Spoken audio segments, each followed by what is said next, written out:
A day off for Godolphin and William Buick. He's relentless to win the King George. Hurricane Lane surging clear in the Kazoo St Ledger. Modern Games will win the Juvenile Turf. And Space Blues has won the Breeders' Cup Mile. And Yabir down to the wire. It is Yabir and William Buick to win the turf. They've done it again. Unbelievable. Well, William, thank you for you and your wife inviting us into this wonderful home, an historic one as well. And we're in the trophy room, I suppose, here. I mean, an array of trophies that are to die for, really. How important is this in your life when you come in here and you look at all of these? No, it's great. Obviously, you know, a lot of these trophies mean an awful lot. I mean, there's so many here. And I mean, I could stand all day and pick that one and that one and that one. But to you personally, when you walk in, which gives you the most pleasure at the moment? Well, I suppose the Derby trophy is in there. Yeah. That's on its own.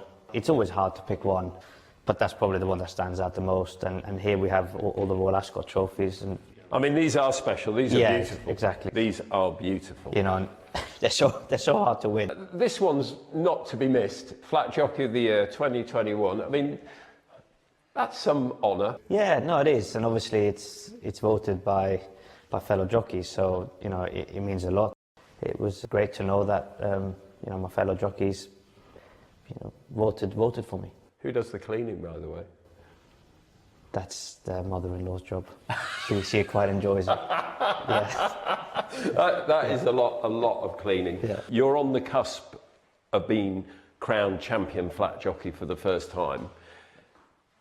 Can you just put that into your own words as to what it means for you at this moment in time? It means a lot. It's when you start out as a young jockey, that's sort of what you want to achieve. You want to win the Derby and be champion jockey. When did you get a sense that being champion was within you and something that you had to achieve?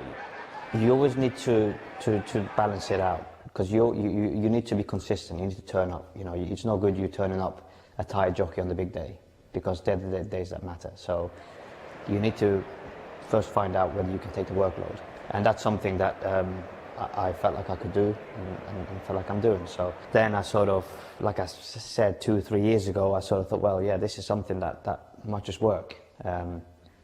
But a lot of things need to go right. You can never, you know, you're never entitled to be champion. It's something you have to work for. For any man or woman to be crowned champion in their chosen sport is an incredible achievement. It'll mean something different to everybody, but what does it mean to William?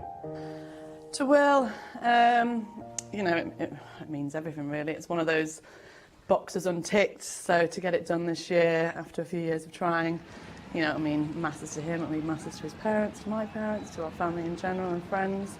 You know, he's worked exceptionally hard for it. So yeah, it's going to mean a lot to a lot of people, really. What's it mean to you? To me, I'm relief. like, thank God it's done kind of thing. Very proud. You know, it's a big achievement. It's a lot of sacrifice. So he absolutely deserves it. Good job, Mill. Thank you very much. It's a huge thing, because it's been a long time coming, and here we go. You know, he as you say, quite rightly say, he will be crowned champion rider, and yeah, we're all very proud as a family. What will it mean to you?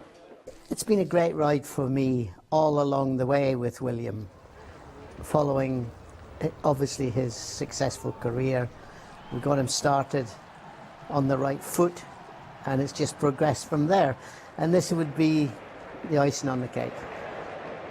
Your family's very important to you. We've seen lots of wonderful pictures around this house. How crucial is that family network for you?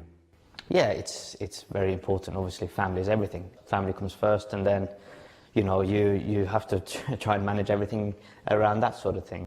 You know, family time is important to Will and I. Obviously, it's hard to get much quality family time when you're in the middle of a flat season. It's a big part of our life now, and well, it's the main part of our life. Do you leave William Buick jockey at the door when you come in, or does William Buick, who's had a good day or a bad day, come into the house? I think I've got better.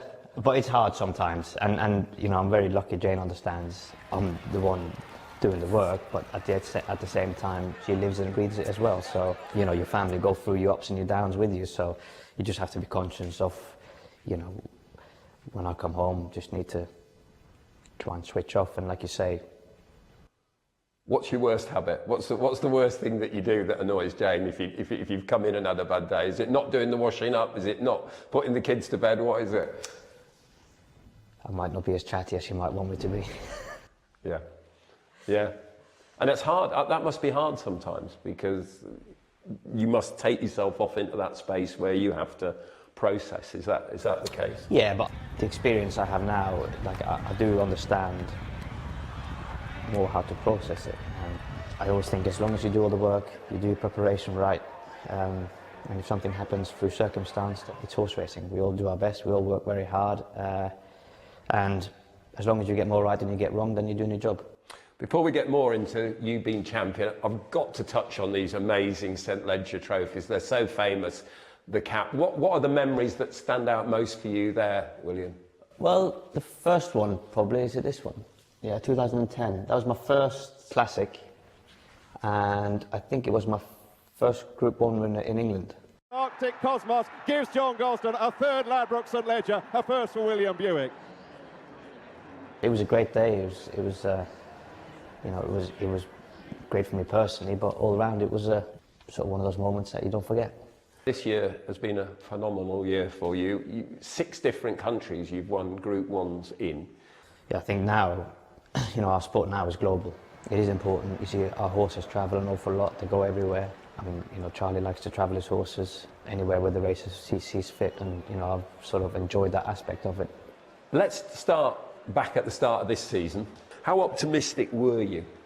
We were obviously, you know, the 2-year-olds last year suggested that they were going to be nice 3-year-olds. Does it crank up the pressure knowing that you have those tools to go to work with? Yeah, I suppose it does, but it's good. It's great. You know, that's what you want. That's what you work all your life for, to get those horses, those opportunities, and that's the level that you want to be playing at.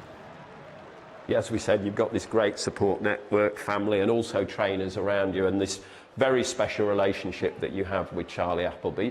Can you give us a bit of insight into how that works? What's the dynamic between the two of you?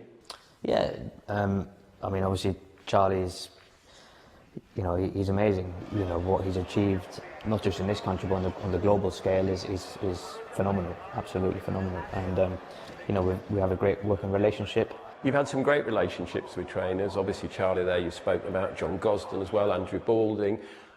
What did you take from each of those relationships to make you the man that you are now? Well, when I went to Kingsclear to Andrew Balding's, it was, I used to go over my school holidays from Norway, and I used to love it. Hard work, and I used to get run off with every day. I used to fall off every day, but always used to get back up. And I mean, I was so small and so light and weak at the time, but obviously I was only young. But I remember I used to love it, enjoy it, and used to really enjoy it. And I always hoped that when I left school, I can go there. So I left school. I was supposed to come back to Norway because I promised my mum I would do another year in school in Norway. Once I came to England to Park House, I was done. I was there. One-way ticket. Ian was brilliant all the way through. You know, he kept me updated. I would get a report every now and then. Ian would call me and tell me that he's improving. We've moved him up to horses that are a little bit stronger, and he's come through that test. It was just great to be part of it. Obviously, you know, I gave lots of advice at the very start. Not about his ridings as much as about how he conducted himself. And for me, that was just as important. So we had a few Barneys along the way, early doors, but he came good in the end. I want to put my next question very carefully to you because I appreciate the sensitivity of it. There are many that felt that perhaps you should have been champion jockey last season. You've kept your counsel, and I think you've had a lot of respect for that. How much did those events drive you to this year making sure you're champion? Yeah, obviously, you know, it was, you know, I went out last year, you know, to be champion jockey. And listen, to go down by, was it 1 or 2 in the end? So you think, well, when that happened like that, I'm thinking, well, I don't want to get into that situation again. My agent, Tony Hines, said to me, look, we're going to have to go hard early. As hard as we can, for as long as we can. You know, we kept the ball rolling, and you can never predict for it to have gone how it did. We worked towards it, and you know, we got all the support that we needed. It's something I feel like I've enjoyed, although sometimes it's hard work, but at the same time I think I've thrived off it. How will you celebrate? I think we're going to have a big Sunday roast on Sunday after Champions Day, and then hopefully we'll have a little party maybe near Christmas or something, and get everyone out and have a bit of a hurrah. Will there be a tear on Champions Day when he gets his trophy? David, before I answer that question, could I just go back in time? I'll never forget when he rode his first winner at Royal Ascot. He was still claiming, I think, £5 at the time, and I just happened to be there that day. And I was actually interviewed by the BBC. And that day, I did shed a tear. I had to hide it a little bit. But they asked me what it meant and what I thought. And I said, look, William has always told me he wants to be a big race rider. And I did shed a tear, and yes, back at Ascot again, so many years later, I will shed a tear. Will you be emotional when it happens, that moment you get your hands on the trophy? Can you see tears? Will there be butterflies? What will be going through? No, I don't think so, no, I don't think so. I mean, it's something I've always wanted to do. I don't know how I'll react, but I don't think so. It's obviously... How will you celebrate? I can't tell you that. I think even you're allowed one glass of champagne on the day off. We'll see. I mean, I'm sure we'll have a get together, family and friends, and we'll do something. But you know, in this sport, it always rolls on very quickly, so there might not be any time.